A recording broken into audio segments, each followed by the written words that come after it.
પવન અને માનસીના લગ્ન થયાને લગભગ 10 વર્ષ થઈ ચૂક્યા હતા, પરંતુ દર વર્ષે મોટા તહેવારો આવે ત્યારે ઘરમાં કંઈક નવી વસ્તુ ખરીદવાનો બંનેને શોખ હતો. અને આ વર્ષે પણ આવનારા તહેવાર માટે એટલે કે થોડા જ દિવસોમાં દિવાળી આવી રહી હતી. એટલે દિવાળી માટે શું ખરીદવું તેને લઈને બંને એકબીજા સાથે ચર્ચાઓ કરી રહ્યા હતા. માનસીએ કહ્યું, આ વખતે આપણે એક લિસ્ટ બનાવીએ, જેથી કરીને આપણે શું લેવું છે તે સારી રીતે નક્કી કરી શકીએ, તેમજ બધી વસ્તુઓ યાદ પણ રહે. પવન વાત સાંભળીને આ વાત સાથે સહેમત થઈ ગયો, પરંતુ સાથે સાથે તેને ઓફિસે જવાનું મોડું થતું હોવાથી તરત જ માનસીને કહ્યું, તો જે લેવાનું હોય તેનું લિસ્ટ જલ્દી જ બનાવી લે. આજે મારે ઓફિસમાં અડધો દિવસ જવું પડે તેમ છે. પછી અડધા દિવસ પછી આપણે ખરીદી કરવા જઈશું. માનસી લિસ્ટ બનાવવા લાગી. બંને લોકો એક પછી એક વસ્તુઓ લખવા લાગ્યા. લિસ્ટ થઈ ગયું એટલે પવન ઉતાવળો ઘરની બહાર નીકળતો હતો. એટલામાં તેની નજર બહાર હોલમાં બેઠેલા તેની માતા ઉપર પડી. પવને તેની માતા પાસે જઈને તેની માતાને કહ્યું કે મમ્મી, અમે લોકો દિવાળી માટે ખરીદી કરવા માટે આજે જવાના છીએ. તમારે કંઈ લેવું હોય તો મને જણાવી દો.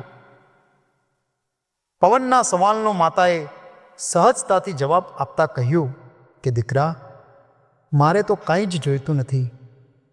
પરંતુ પવન જાણે તેને પરાણે કહેવા લાગ્યો કે મમ્મી, તમે કંઈક તો એવું કહો જે તમને જરૂર હોય. એક પછી એક ઘણી વખત કહ્યા પછી અંતે તેની માતાએ કહ્યું કે ઠીક છે બેટા, તું જ્યારે ઓફિસેથી પાછું આવે તે પહેલાં મારે જેટલું લેવું છે તેનું એક લિસ્ટ બનાવી દઉં છું. બસ આટલું જ લઈ આવજે. પવન તરત જ ઓફિસ જવા માટે રવાના થઈ ગયો. ઓફિસનું કામ પૂરું કરીને બપોર પછી રજા લઈને તે ઘરે આવ્યો.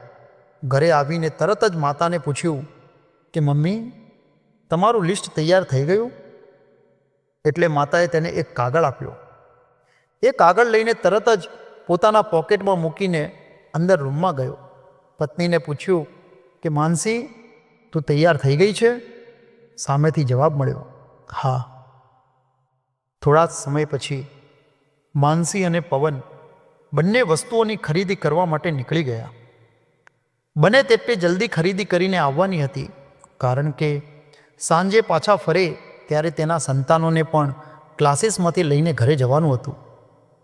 પવન અને માનસી બંને ખરીદી કરવા નીકળ્યા. રસ્તામાં પવને માનસીને કહ્યું કે જોયું, મેં તો તને પહેલાં જ કહ્યું હતું કે મમ્મીને પણ કંઈક વસ્તુ લેવી છે, પરંતુ એ મને કહી નથી શકતા. અને મેં જ્યારે જીદ કરી તો તેને મને આખું લિસ્ટ બનાવીને આપ્યું છે. માત્ર જમવાનું કે ભોજન મળી જાય અને કપડાં હોય એટલે જ માણસને જીવનમાં કંઈ જરૂર નથી એવું નથી. આ સિવાય પણ માણસને ઘણું બધું જોઈતું હોય છે. માનસીએ કહ્યું કે હા, બસ તમે સાચા છો, પરંતુ પહેલાં આપણે આપણા લિસ્ટમાં જે ખરીદી કરવાની છે તે ખરીદી કરીશું. ત્યાર પછી તમે માતાની લિસ્ટની ખરીદી કરી લેજો. થોડા સમય પછી બજાર આવી એટલે એક પછી એક દરેક વસ્તુઓ લિસ્ટ પ્રમાણે માનસી ખરીદી કરતી હતી. થોડી વસ્તુઓ પવનની પણ હતી, એટલે બધી વસ્તુઓ આશરે 2 કલાક જેટલા સમયમાં ખરીદી કરીને બંને પાછા ગાડીમાં આવ્યા. માનસીએ કહ્યું, હું ખૂબ જ થાકી ગઈ છું. એક કામ કરો, તમે લિસ્ટ લઈને સામાન લઈ આવો, હું ગાડીમાં જ બેઠી છું. અને હા, મમ્મીએ લિસ્ટમાં શું લખ્યું છે એ તો જણાવો. તહેવાર ઉપર મમ્મી શું ખરીદવા માંગે છે? પવને તેની માતાએ આપેલો કાગળ જ માનસીને આપી દીધો. માનસીએ કાગળ જોઈને તરત જ કહ્યું, બાપ રે, આટલું મોટું લિસ્ટ હોય?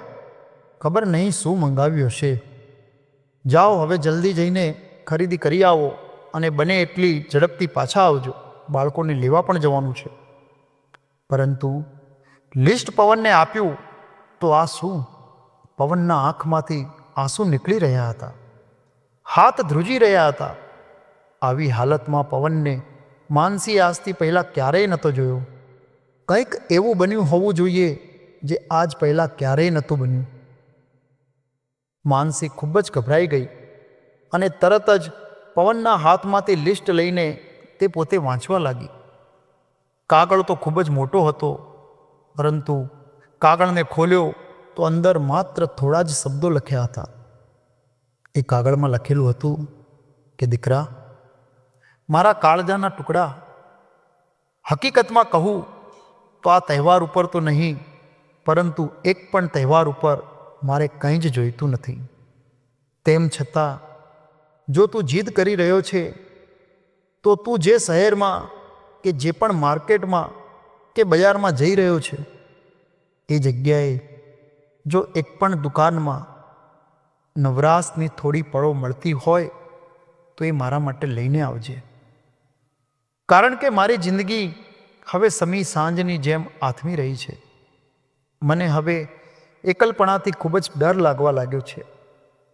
તો જ્યાં સુધી હું જીવી રહી છું, જ્યાં સુધી મારા શ્વાસો ચાલી રહ્યા છે, ત્યાં સુધી મારી તને એક જ વિનંતી છે કે થોડી નવરાશની પળો લઈને મારી સાથે બેસતો હોય તો ભલે થોડા સમય માટે, પણ મારી પાસે આવીને બેસે તો એ મને ખૂબ જ પસંદ આવશે. મારી આથમી રહેલી સાંજમાં જાણે દીવો પ્રગટાવ્યા વગર રોશની આવી જશે. મને યાદ નથી કેટલા વર્ષો પહેલાં તું શાંતિથી મારી પાસે બેઠો હોય અને અલક મલકની વાતો આપણે બંને કરી હોય.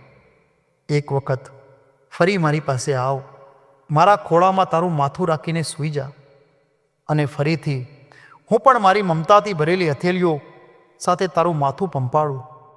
બસ આટલું તું મારા માટે ખરીદીને લઈ આવજે.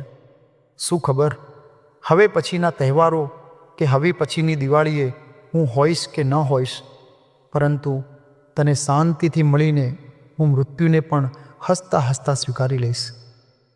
કાગળ વાંચીને માનસીના હાથમાંથી પણ તે કાગળ નીચે પડી ગયો. બંને ધ્રુસકે ને ધ્રુસકે રડવા લાગ્યા. આપણા માતા પિતાને માત્ર આપણો પ્રેમ જોઈએ છે, આપણી પાસે બચેલો થોડો સમય જોઈએ છે અને બસ તેઓને આદર સન્માન જોઈએ છે. આ સિવાય પણ તેઓ ક્યારેય કશું માંગતા નથી. નમસ્કાર મિત્રો, જો આ સ્ટોરી તમને પસંદ પડી હોય તો દરેક મિત્રો સાથે શેર કરજો, તેમજ વિડીયોને લાઈક કરી કમેન્ટમાં આપના વિચારો રજૂ કરવાનું ચૂકતા નહીં. રાધે રાધે.